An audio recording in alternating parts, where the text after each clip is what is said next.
លោកស្រីសងរីករាយដែលបានសហការជាមួយគ្នារីករាយដែលបានសហការលោកស្រីសងលាហើយលោកស្រីសង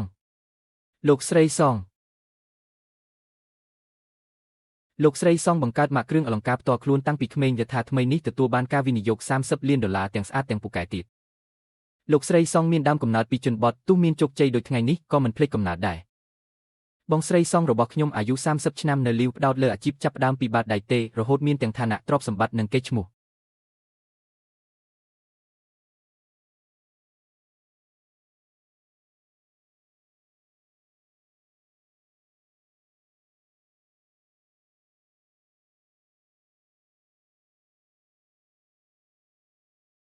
លោកស្រីសងប្រយ័ត្នលោកស្រីសងលោកស្រីសងប្រញាប់ឡើងលោកស្រីមិនអីទេមែនទេម៉ែ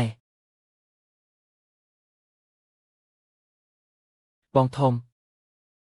ម៉ែដូចជាមិនរួចខ្លួនទេមើលទៅម៉ែអូយនរណាគេនឹងយំសោកម្លេះម៉ែទីនេះជាកន្លែងណាមិនគួរអញ្ចឹងសោះតែខ្ញុំមិនមែននៅកន្លែងសន្និសីទទេអីម៉ែនៅរស់ទេម៉ែមិនទាន់ស្លាប់ទេម៉ែនេះជាការលេងសើចស្អីហ្នឹងខ្ញុំមិនទាន់រៀបការផងស្រាប់តែមានកូនប្រុសធំប៉ុណ្ណឹងមិនត្រូវទេប្រហែលជាខ្ញុំភ្ញាក់មកខុសរបៀបហើយម៉ែកាត់អីហ្នឹងភ្ញាក់ឡើងម៉ែឈប់ភ្លាមទៅណា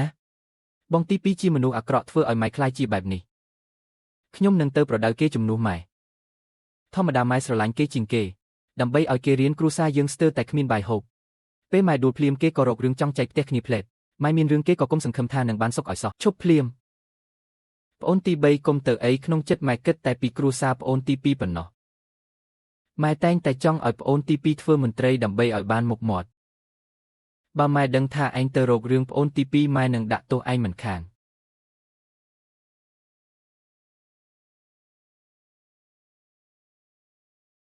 នរណាហ៊ានមិនស្ដាប់បង្គាប់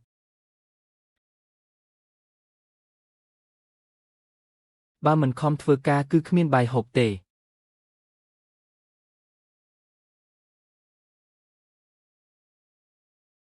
ខ្ញុំឆ្លងភពហើយ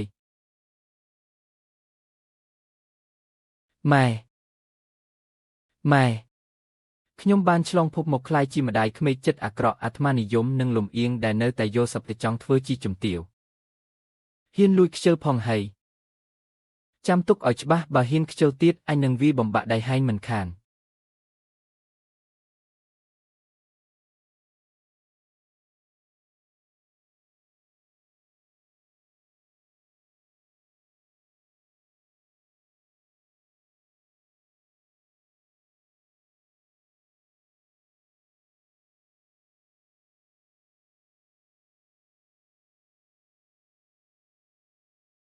ម៉ែកូនខំស៊ីឈ្នួលលីសែងឡើងចង់ដាច់ខ្យល់ហើយកូនពិតជាគ្មានលុយឲ្យប្អូនទី2ទៀតទេគ្មានលុយបើគ្មានលុយមិនក៏មិនទៅលួចទៅប្លន់គេទៅម៉ែកូនសំពះអង្គវម៉ែមេត្តាដោះលែងបងធំទៅបន្លែព្រៃទាំងនេះកូនខំសន្សំទុកដោយមិនហ៊ានហូបបាយ3ថ្ងៃហើយ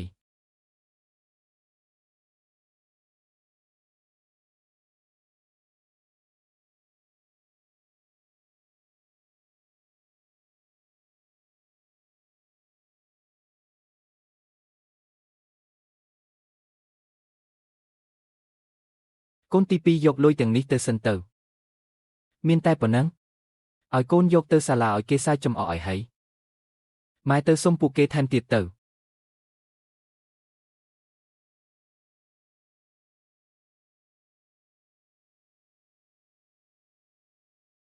លោកយាយ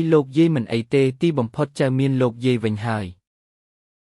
ក្មេងទាំងនេះសុទ្ធតែមានចិត្តទញ្ញូណាស់តែម្ចាស់ដើមបែរជាស្រឡាញ់តែអាទី2ហើយវីដំជេរប្រមាថអ្នកផ្សេងទៀតពិតជាសាងបាបមែនក្នុងនាមខ្ញុំមកដល់ទីនេះហើយខ្ញុំនឹងជួយឲ្យពួកគេរស់នៅបានសុខស្រួលយន់នាងឯងកំពុងមានផ្ទៃពោះធំបែបនេះហើយប្រញាប់ក្រោកឡើងមក ពោះ6 ខែហើយធំប៉ុណ្ណឹងហើយតើមានកន្លែងណាមិនស្រួលខ្លួនទេម៉ែកូនសំពាអង្គវម៉ែមេត្តាទុកជីវិតឲ្យកូនម្នាក់នេះផងលោកយាយចៅសុខចិត្តធ្វើអ្វីគ្រប់យ៉ាងឲ្យលោកយាយទាំងអស់សំពាអង្គវលោកយាយមេត្តាដោះលែងម៉ែរបស់ចៅផងម៉ែក្មេងម្នាក់នេះក៏ជាឈាមជ័រត្រកូលសៀវរបស់យើងដែរម៉ែពិតជាចង់រំលូតគេដើម្បីអាទី2មែនហើយរំលូតអីពោះធំប៉ុណ្ណឹងហើយបើរំលូតមិនស្លាប់មនុស្សទេហើយម៉ែកាលពីមុនម៉ែធ្លាប់និយាយថាក្មេងម្នាក់នេះនាំសំណាងអាក្រក់យកល្អគួរតែរំលូតចេញឲ្យលឿនដើម្បីយកមកធ្វើស៊ុបបំពន់សុខភាពឲ្យកូនពិតជាសាងបាបមែនសំបីតែក្មេងមិនទាន់កើតក៏មិនលើកលែងតើមានរឿងអីទៀតដែលម្ចាស់ដើមធ្វើមិនចេញនោះកុំបារម្ភអីអ្វីដែលម៉ែនិយាយពីមុនគ្រាន់តែជានិយាយលេងទេម៉ែមិនធ្វើបែបនឹងឡើយ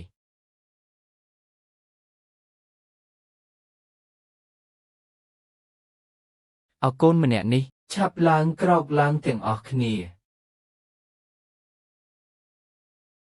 ម៉ែកុំខឹងនឹងបងទី2អីម៉ែទើបតែឈឺហើយគាត់នៅតែចង់បំបីផ្ទះទៀតអាទី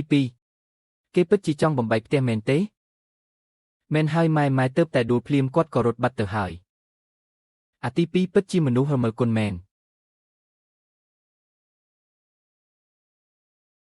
ប៉ុន្តែជាមួយនឹងស្ថានភាពគ្រួសារបច្ចុប្បន្នការបំបីផ្ទះក៏ជារឿងល្អដែរបើមិនដូច្នោះទេចំនួនក្នុងគ្រួសារនឹងកាន់តែច្រើន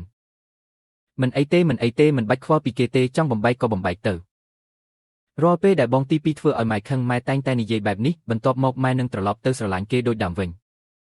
គឺដោយសារតែម៉ែតែងតែតាមចិត្តគេពេកទើបបងទី2មានចរិតកាន់តែអាក្រក់ទៅខ្ញុំត្រូវតែការពារម៉ែ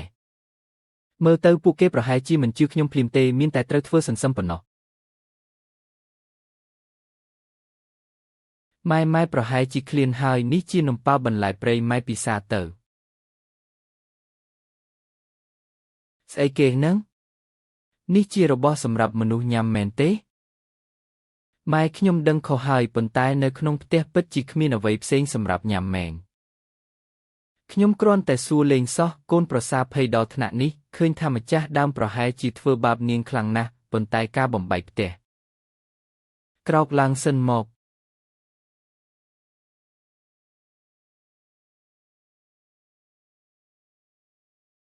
ចុះបើ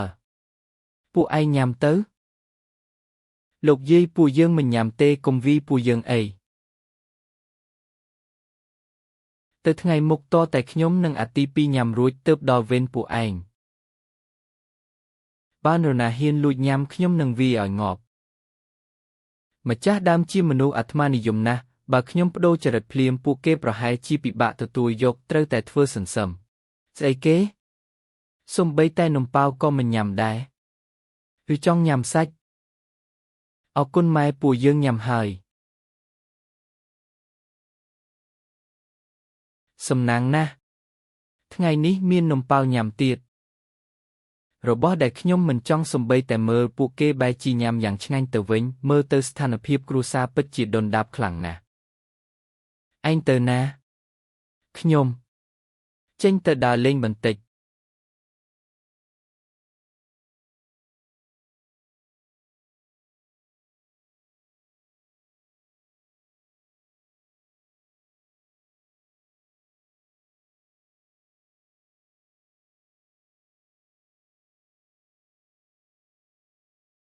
ភូមិភ្នំត្រកូលយ៉ាងព័ទ្ធជុំវិញដោយភ្នំដីធ្លីក៏តិចសៀវហ្វុងមានរបួសជើងសៀវហ៊ូត្រូវរៀនសូត្រកម្លាំងពលកម្មមិនគ្រប់គ្រាន់ទេប៉ុន្តែមានមនុស្សច្រើនបែបនេះបើគ្មានអង្ករទេតើបានអ្វីញ៉ាំទៅអព្រះឲ្យតើនេះជាការចាប់ផ្ដើមបែបណាទៅ